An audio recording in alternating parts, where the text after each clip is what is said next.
सुबह 10 बजे से लेकर 11 बजे के बीच में उपस्थित हूँ आप सबके सामने। आज जिनकी कुंडली लेकर के आया हूँ, इनका नाम है राकेश। ये हैं जालंधर से। शुरू करते हैं आज का कार्यक्रम। कहीं नहीं जाना है, बिल्कुल बन के रहिएगा। कल शाम के कार्यक्रम में, मतलब रविवार के शाम के कार्यक्रम में, मैंने सूर्य के राशि परिवर्तन के बारे में बताया है सभी राशियों के लिए, मेष से लेकर के मीन पर्यंत। आइए आपको इनकी कुंडली पे लेके आता हूँ। इनके प्रश्न हैं, बहुत अच्छे हैं प्रश्न इनके, पर उससे पहले आपको मिला देता हूं मनुस्मृति की गहरी बात से।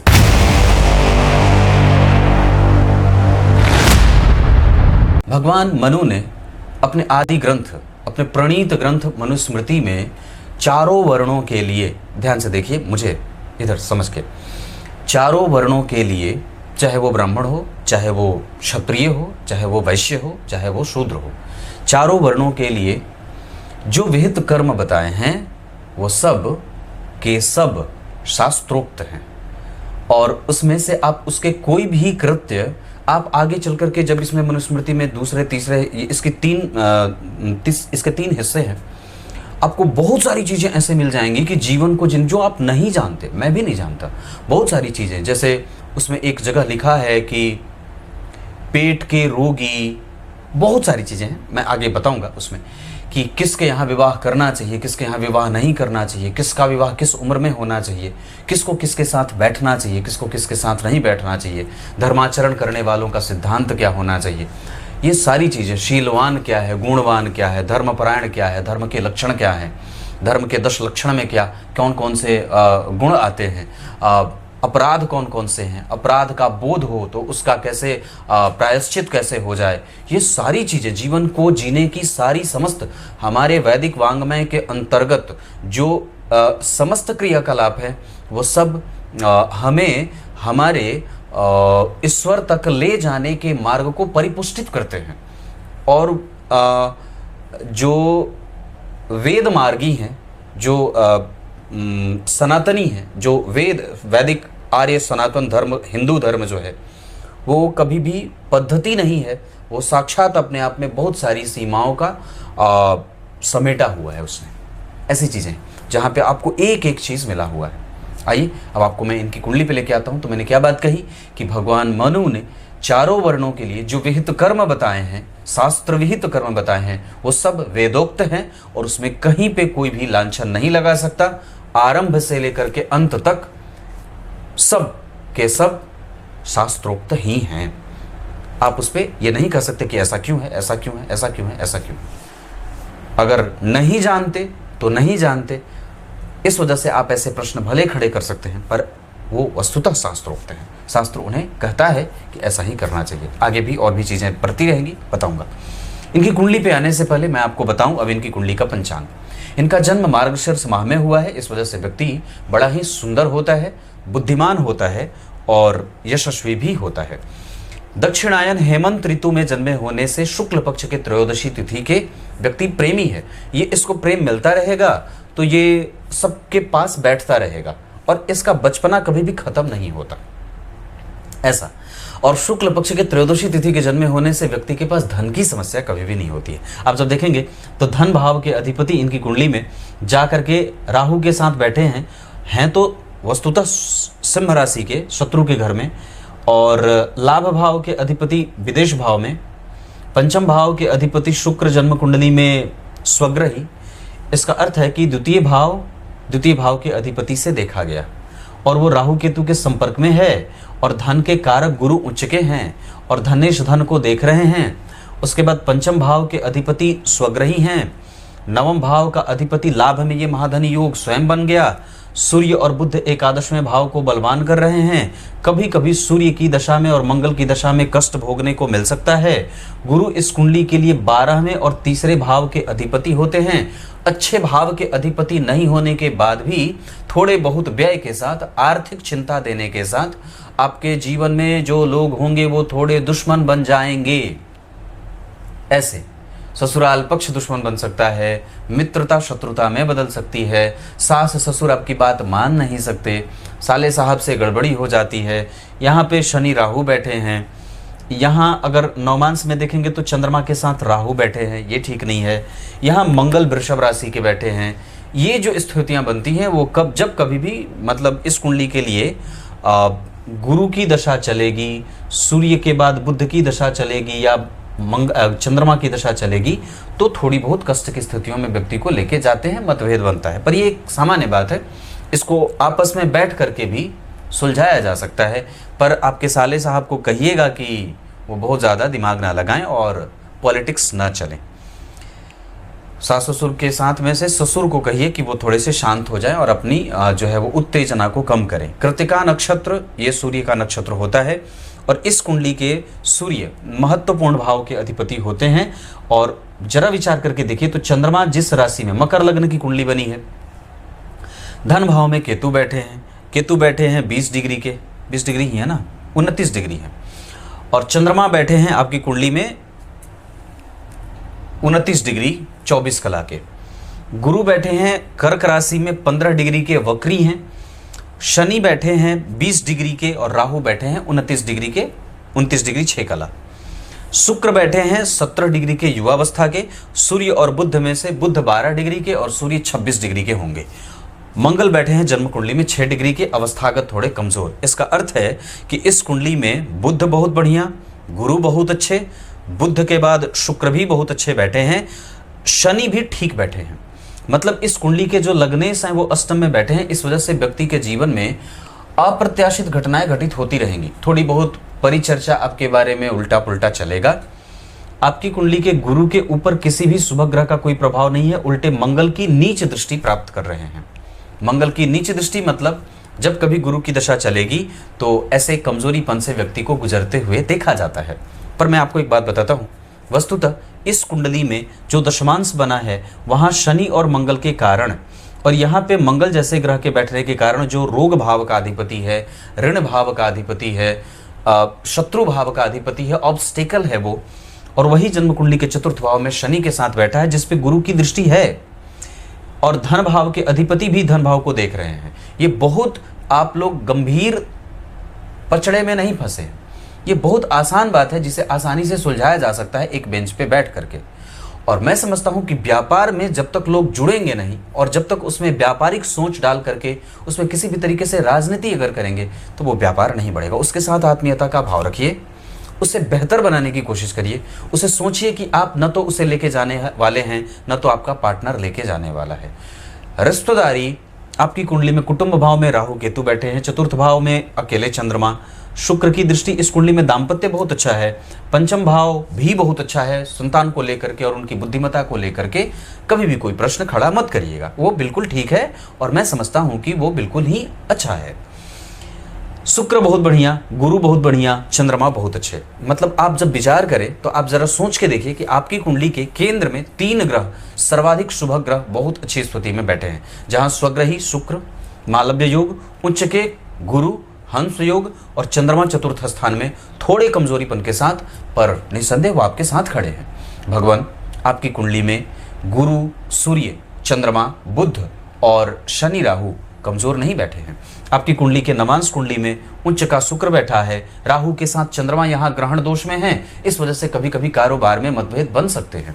यहाँ पे शनि के साथ बुध बैठा है और गुरु की दृष्टि शुक्र पे। अपने आप को अनुभवी जानिए, अपने आप को श्रेष्ठ बनाइए, अपने आप को बेहतर बनाइए। आपकी कुंडली मकर लग्न की है, शुभ ग्रह लग्नेश होता है तो अच्छा भी होता है और पाप ग्रह लग्नेश होता है तो भी अच्छा होता है। पर पाप ग्रह का प्रभाव व्यक्ति को कई बार निर्दयी, जिद्दी, हठी, गुस्सैल, क्रोधी, कामी, प्रपंची, छली और विद्वेषण कराने वाला बन सकता है। आपकी कुंडली में सूर्य और बुध का प्रभाव जन्म कुंडली के पंचम भाव पे है, घबराने की कोई आवश्यकता मुझे महसूस नहीं हो रही है। इस कुंडली में जो दशमांश कुंडली है वहां पे लग्न के अधिपति दशम स्थान में बैठे हैं या दशम स्थान को देख रहे हैं या चतुर्थ स्थान में बैठ करके दशम को देख रहे हैं, उनका प्रभाव कम से कम दशम स्थान पे तो है। और दशम स्थान के अधिपति सूर्य जन्म कुंडली में परिवर्तन कर रहे हैं गुरु के साथ, ये अपने आप में बहुत अच्छी बात है। जरा विचार करके देखिए, दशमांश कुंडली का लग्नेश मंगल और दशम भाव के अधिपति सूर्य, ये दोनों एक साथ परम मित्र होते हैं और वस्तुतः केंद्र और त्रिकोण में बैठे हैं। इसके अतिरिक्त लग्न के अधिपति मंगल और राशि के अधिपति शनि ये दोनों एक साथ सन्निकट बैठ करके दशम स्थान को देख रहे हैं। इस कुंडली में कोई भी व्यापार कभी भी खराब नहीं होगा। ये कुंडली व्यापारिक है। बुध आपकी कुंडली में वक्री हैं और 12 डिग्री के हैं और सूर्य 26 डिग्री के हैं। ये अस्त नहीं होंगे, इस वजह से व्यापार करना ठीक रहेगा। व्यापार भाव में उच्च के गुरु बैठे हैं, व्यापार भाव में बुध की राशि बनी है, व्यापार भाव में उच्च के राहु बने हैं। गुरु बहुत अच्छे, शनि मंगल बहुत अच्छे, बुध सप्तम भाव को देख रहे हैं। बिल्कुल ठीक है। धन भाव आपकी कुंडली का बहुत बेहतर बना है। ये पार्टनरशिप टूट जाएगा क्योंकि शनि राहु बचे हैं और बैठे हैं। मैं समझता हूं कि 2023 के 5वें महीने के बाद अगर आप इसे सुलझाने की कोशिश करें तो शायद सुलझ जाए, पर वस्तुतः अभी आपको मानसिक रूप से कष्ट 2026 के जुलाई तक मिलता रहेगा। उसके बाद आप धीरे धीरे ठीक हो जाएंगे। एक बड़ी अच्छी बात बताऊं, आप लोग मेरे रविवार के कार्यक्रम को नहीं देख रहे हैं, नहीं देखते हैं, हालांकि देखते हैं। रविवार का कार्यक्रम राशिफल वाला तो आपने देखा ही है, पर फिर भी बता दूं कि आने वाले समय में मैं बहुत सारे ऐसे कार्यक्रम में बदलाव लेकर के आने वाला हूं जो आप लोगों को अच्छा लगेगा, बहुत अच्छा लगेगा। और मेरा दूसरा जो चैनल है नकुल पाराशर शॉर्ट्स वाला, उसे भी अवश्य सब्सक्राइब कर लीजिए, क्योंकि अब मेरे बहुत सारे जो ज्योतिष शास्त्र से अतिरिक्त अलग के कार्यक्रम हैं, जो मेरे अंदर गुण भगवान ने भरे हैं, अवगुण गुण जो भी भरे हैं उसे मैं प्रदर्शित करने वाला हूं। जो वहां पे आप लोगों को मिलेगा वो ज्योतिष से बिल्कुल अलग हो सकता है। आइए, यहाँ पे ये मैंने दशमांश कुंडली का अध्ययन किया, जहां लग्न के अधिपति चतुर्थ में, बहुत बढ़िया है, ये कमजोर नहीं है, ठीक है। नक्षत्र के आधार पे आप कभी कभी चिंता ज़्यादा करते हैं और बेवजह की बातों पे अपना दिमाग लगाते हैं, और कई बार आपको कम पैसों पे नौकरी करनी पड़ती है और कई बार आपके साथ राजनीति भी हो जाती है। इस कुंडली में खाने पीने से संबंधित, अनाज से संबंधित, पशुओं से संबंधित, फर्नीचर से संबंधित सारे काम बनते हैं। दशम स्थान में जब शुक्र अकेले बैठ जाता है, तो मैंने बात कही थी कि जब जन्म कुंडली के दशम स्थान में अकेले शुक्र बैठ जाते हैं तो वो क्षेत्र से संबंधित समस्याएं पैदा करते हैं, और ऐसा ही हो रहा है। तो ये कोई बहुत बड़ी आश्चर्य वाली बात नहीं है। आपकी कुंडली में उच्च के गुरु आपके व्यापार को संभाल रहे हैं। इस कुंडली में केंद्र में गुरु, लग्न से केंद्र में चंद्रमा, गुरु से चंद्रमा केंद्र में, गुरु से शुक्र केंद्र में, शुक्र से चंद्रमा केंद्र में। ये क्या कमजोर है? और यह कम नहीं है, ये बहुत अच्छी बात होती है। ग्रहों के स्पष्टीकरण को समझिए। चंद्रमा आपकी कुंडली में कृतिका नक्षत्र में है, जिसका अधिपति सूर्य अष्टम भाव का अधिपति होकर के पंचम को देख रहा है और उस पे गुरु की दृष्टि है। आप बुद्धिमान हैं, अपने सास ससुर को कहिए कि मुझ पे विश्वास करो, क्योंकि मेरा डेली रूटीन ठीक है और मैं मोरालिटी से युक्त व्यक्ति हूं, मुझ पे संदेह नहीं कर सकते। ये कुंडली संदेह वाली नहीं है। आप लोगों को मैं एक बात बताऊं, ये बात स्पष्टतया बता सकता हूं, आंख बंद करके इनके ऊपर विश्वास किया जा सकता है। ये केतु और मंगल के कारण लग्न को जो पाप कर्त्री लगा है ना, इस वजह से आप कष्ट में हैं, यही कारण है। और लग्न पे गुरु की जो नीच दृष्टि जा रही है, ये भी कभी कभी आपके व्यक्तित्व को गहरा बनाने में कमजोर कर रही है, कमजोरी दिखा रही है। नवमांश कुंडली में राहु के साथ चंद्रमा जो यहाँ बैठे हैं, ये कमजोरीपन का कारण दिखा रही है। दाम्पत्य में पत्नी आपकी बिल्कुल आपके साथ है, उसको कमजोर होने मत दीजिएगा। यहाँ पे जो इस भाव का अधिपति है वो अष्टम भाव में बैठा है, इस वजह से कभी कभी खट्टे मीठे संबंध देखने को मिल सकते हैं। कारण क्योंकि सप्तम भाव का अधिपति बुध 12वें और 11वें भाव के अधिपति के साथ बैठा है। 12वें और 11वें भाव के अधिपति उच्च के हैं, वो आपके संग हैं। वो कभी कभी उनका दिमाग भी घूमता होगा अपने पक्ष के लिए, पर वैसे वो कमजोर नहीं है, ठीक है। ग्रहण वगैरह में परेशान होने की कोई आवश्यकता नहीं है। मंगल आपकी कुंडली में आपको कंफ्यूज कर रहे हैं। बुध आपकी कुंडली में मैं जहां तक देख रहा हूं, उसके आधार पर वो आपको तकनीक को समझने वाला और आज के हिसाब से अपग्रेड रहने के लिए बता रहे हैं। अपने आप में और भी सटीक और सकारात्मक बदलाव अगर करना चाहते हैं तो कम से कम प्रत्येक दिन विष्णु सहस्त्रनाम का पाठ करिए, गीता जी के 5वें और 11वें अध्याय का पाठ करिए, रात्रि को सोते समय कम से कम गजेंद्र मोक्ष का पाठ करिए, या तो सुन लिया करिए। क्लियर है? इस कुंडली के लिए रविवार का दिन बहुत अच्छा नहीं होगा, पर शनिवार का दिन बहुत अच्छा है। इस कुंडली के लिए दक्षिण और पूर्व की दिशा बहुत अच्छी होगी। अंक इस कुंडली के लिए 7 बहुत अच्छा होगा। राशियां वृषभ और कन्या बहुत अच्छी रहेंगी। नक्षत्र इस कुंडली के लिए पूर्वाषाढ़ा, उत्तराषाढ़ा, रेवती और पुष्य, पुनर्वसु, श्रवण, हस्त, कृतिका और चित्रा तो नहीं कहूंगा पर मृगशीरा कह सकता हूं। ये नक्षत्र अच्छे हैं। बुध बढ़िया हैं, गुरु बहुत अच्छे हैं, शुक्र जन्म कुंडली में ठीक बैठे हैं, पर वो आपको कंफ्यूजन में इसलिए रख रहे हैं क्योंकि यहाँ वो बहुत बढ़िया हो रहे हैं और यहाँ भी वो बहुत अच्छे हैं। आपकी कुंडली ऐश्वर्य के मामले में, दाम्पत्य के सुख के मामले में, भौतिकीय साधनों के मामले में और धन के मामले में कभी चिंतित होने वाली नहीं है। ये मैं लिख के गारंटी से दे सकता हूं कि आपके पास धन की कभी भी समस्या नहीं होगी। क्लियर है? अभी आप गुरु की दशा में हैं, इस वजह से व्यय हो रहा है। आने वाली दशाओं में मैंने जैसे कहा 2026 के जुलाई के बाद धीरे धीरे धीरे धीरे बीच में जो एक वक्त रहेगा 2025 से 26 के जुलाई तक वाला थोड़ा मानसिक कष्ट देगा। उसके अतिरिक्त आपकी कुंडली में 2023 के 5वें महीने से 2025 के 8वें महीने तक का जो समय रहेगा ये थोड़े से आर्थिक कष्टों को देने वाला रहेगा। 2025 के अगस्त से लेकर के 2026 के जुलाई तक का जो समय रहेगा वो मानसिक चिंता देने वाला रहेगा, उसमें धन की समस्या नहीं रहेगी। उसके बाद आपको मैं बता दूं तो 2026 से लेकर के 29 तक की जो दशा रहेगी वो धनदायक होगी। उसके बाद 2029 से 30 तक की जो दशा होगी वो कम पैसे पे, कई बार थोड़ा बहुत व्यापार में थोड़ा बहुत कमजोर हो सकता है, पर फिर भी आपका काम चलता रहेगा।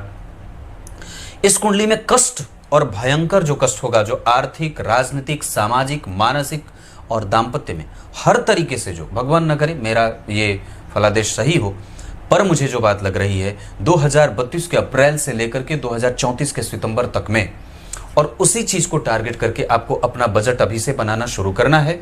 कोई स्थानांतरण अगर करना होगा तो उस समय कर लीजिएगा, कोई बहुत बड़ा बदलाव उस समय मत करिएगा। और मैं तो समझता हूं कि अभी आपको चुपचाप जैसा चल रहा है चलने देना चाहिए। व्यापार में भी अगर छोटे मोटे बदलाव या कुछ बदलाव करना चाहते हैं तो निस्संदेह आप 2023 के 5वें महीने से भी कर सकते हैं, जो ये चल रहा है 18 तारीख से, आज से 4 दिन बाद से।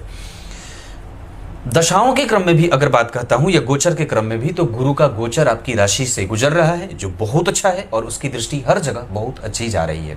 इसके अतिरिक्त आपकी कुंडली में शनि जो अभी कुंभ राशि से गोचर कर रहे हैं और आपकी राशि से एकादशवें 12वें जा रहे हैं, 21वें जा रहे हैं, वो वहां से बैठ करके आपके चंद्रमा को देख रहे हैं, जिसके कारण भी कई बार मतभेद होता है। और आपकी राशि मेष है जिस पे अभी ढैया 7.5 तो नहीं है, पर निस्संदेह उनकी दृष्टि जरूर आपकी राशि मेष पे है, क्योंकि कुंभ राशि में शनि बैठे हैं, अपनी तीसरी दृष्टि से चंद्रमा को देखेंगे तो गड़बड़ी पैदा करते हैं। इस वजह से भी कई बार भ्रम पैदा होता है। दूसरी बात बता दूं, वर्ष कुंडली के आधार पे अभी ठीक है, दशाएं कमजोर नहीं है, मुंथा ठीक बना हुआ है, लग्न में एक अच्छा ग्रह बैठा हुआ है, व्यापारिक स्थितियां ठीक बन रही हैं। हाँ, इतनी बात जरूर कहूंगा कि मानसिक सुख थोड़ा कमजोर होगा, थोड़ी किरकिरी आपकी होगी। आगे बढ़ के और बता दूं तो आपकी कुंडली में जो मैं देख रहा हूं उसके आधार पे होरा कुंडली में अभी आपको मेहनत करनी पड़ेगी और मेहनत से ही धन आएगा। गुरु के बाद जो शनि की दशा होगी वो आपके लिए लाभदायक होगी। और एक बात और भी बता दूं तो बल के आधार पे आपकी कुंडली में ग्रहों में शुक्र के पास भी बल बहुत अच्छा है, गुरु के पास भी बल बहुत अच्छा है। आप अगर देखेंगे तो लग्न के अधिपति बैठे हैं अष्टम में, राहु के संग, उस पर किसी शुभ ग्रह का कोई प्रभाव नहीं है, लेकिन उससे 4 घर आगे का भाव बलवान है जो बहुत अच्छा होता है, जो लग्न का भी बल बढ़ाता है और लग्नेश का भी बल बढ़ाता है। धन भाव के अधिपति धन भाव को देख रहे हैं, शनि यहाँ दूसरे भाव के अधिपति होंगे तो मारक भी होंगे।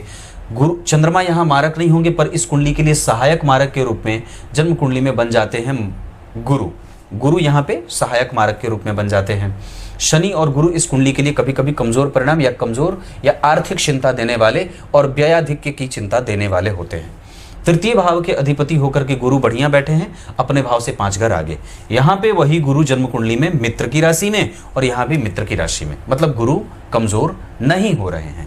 यहाँ पे भी बहुत अच्छे होते हैं, यहाँ पे भी बहुत अच्छे होते हैं, यहाँ अच्छे नहीं होने के बावजूद भी अच्छे हैं, तो मैं समझता हूँ कि वो खराब नहीं है और अवस्था में भी उनके पास बल है।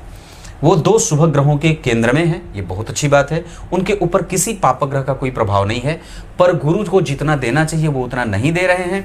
और इसलिए नहीं दे रहे क्योंकि उनके ठीक आगे शनि राहु बैठे हैं। ये उनके प्रभावों को कमजोरी दे रहे हैं। शुक्र दशम स्थान में तो एकादशवें स्थान का बल बढ़ेगा और आप जो चाहेंगे वो आपको मिल जाएगा। क्लियर है। चतुर्थ भाव के अधिपति 12 में, माता पिता का स्वास्थ्य ध्यान रखिए, उनके साथ संबंध ठीक रखिए, उनके साथ मतभेद मत करिए और माता जी को कोई ना कोई चिंता लगी रहती है, उसका ध्यान रखिएगा। पंचम भाव बहुत बढ़िया, संतति का सुख, उनका प्रेम और उनके साथ व्यवहार बहुत बढ़िया है। वो बुद्धिमान है और आपसे ज्यादा नाम कमाएंगे। पंचम भाव के बाद छठवें भाव के अधिपति ये दारिद्र दोष लगा रहे हैं, किसी को भी देने से बचिएगा। बुध की दशा में कोई बड़ा निर्णय नहीं लीजिएगा। हाँ, बुध के अंतिम वाली दशा में जब बुध बीतने वाले हों उस समय आप कोई भी दशा में निर्णय ले सकते हैं। वैसे ये बुध आपकी कुंडली में भाग्य भाव का ही फल ज्यादा कर रहे हैं। सप्तम भाव का प्रभाव बहुत अच्छा है, इसके अधिपति केंद्र में उच्चाभिलाषी, गुरु से केंद्र में, ठीक है, अकेले नहीं होते तो ज्यादा अच्छा होता। पर अगर ये शुक्र और चंद्रमा ने एक दूसरे को देखा है तो दाम्पत्य ठीक है, उसमें कोई गड़बड़ी नहीं है। अष्टम भाव कमजोर बना है, ये कम पैसों पे नौकरी करने के लिए विवश करेगा और ये एक आम बात होगी। नवम भाव आपकी कुंडली में लाभान्वित योग और लाभ योग बना रहा है। इसमें मैंने कार्यक्रम बनाया था कि जन्म कुंडली के लाभ भाव के अधिपति धन में, धन भाव के अधिपति लाभ में, भाग्य के अधिपति लाभ में, लाभ के अधिपति धन में, भाग्य में, तो इसे बहुत अच्छा कहा जाता है। 12वां से पहले 11वां और उससे पहले 10वां भाव ठीक बना है, पर अकेले नहीं। अगर वो अकेले नहीं होते तो और भी अच्छी बात होती, वहां किसी एक को बैठ जाना चाहिए था। वैसे अगर मैं देखूंगा तो आपकी कुंडली में जो चलित कुंडली बन रही है वहां पे कोई भी ग्रह किसी भी तरीके से बदल नहीं रहा है। इस कुंडली में अगर कभी कोई परेशानी आ रही है तो वो सिर्फ इसलिए आ रही है क्योंकि आपकी कुंडली में यहाँ शनि राहु और यहाँ चंद्रमा अकेले और जो स्थिति है उसमें गुरु की दशा के कारण थोड़ी बहुत परेशानी, आर्थिक रूप से नहीं, वो दिनचर्या या फिर डेली आमदनी को कमजोर कर रहा है, डेली आमदनी को, रोज दिन के आमदनी को कम कर। 12वां 11वां ठीक है, उसमें कोई गड़बड़। हाँ, एक बात और कहता हूं, इस कुंडली में मकर लग्न की कुंडली के लिए कारक होते हैं शुक्र, बहुत अच्छे होते हैं, केंद्र और त्रिकोण के अधिपति। बुध इस कुंडली में ठीक होते हैं। चंद्रमा इस कुंडली में सप्तम भाव के अधिपति और गुरु 12वें के अधिपति होने से चंद्रमा के ऊपर किसी पाप ग्रह का कोई प्रभाव नहीं है, लेकिन राहु देख रहे हैं, इस वजह से भ्रम की स्थिति बनती है और कभी कभी मतभेद बनता है। अष्टम भाव में आयु बहुत अच्छी है और इस पे शनि राहु बैठे हैं, भगवान का ध्यान रखिए, नहीं तो बार बार पुनरागमन होता है। सनातन धर्म की सबसे अच्छी बात है, ये पुनर्जन्म में विश्वास करता है और पुनर्जन्म के सिद्धांत को मानता है। प्रारब्ध के 3 फलों में से मैंने बताया है कि आपको सबसे ज्यादा कोशिश ये करना है कि किस तरीके से इच्छाओं पर विजित हुआ जाए, इच्छाओं पे विजित होइए। इसमें आप ग्रंथों की सहायता ले सकते हैं, ग्रंथ आपकी मदद करेंगे। इस कुंडली के आधार पे अभी के हिसाब से एक सफेद पुखराज आवश्यक होगा, अगर पहनना चाहते हैं तो बिल्कुल पहन लीजिए। पीपल के वृक्ष की परिक्रमा शनिवार को अवश्य करनी चाहिए और 5 बार घूम करके उन्हें घी का दीपक अवश्य दान करना चाहिए। इतनी सी बात है। तब तक के लिए बहुत बहुत नमस्कार।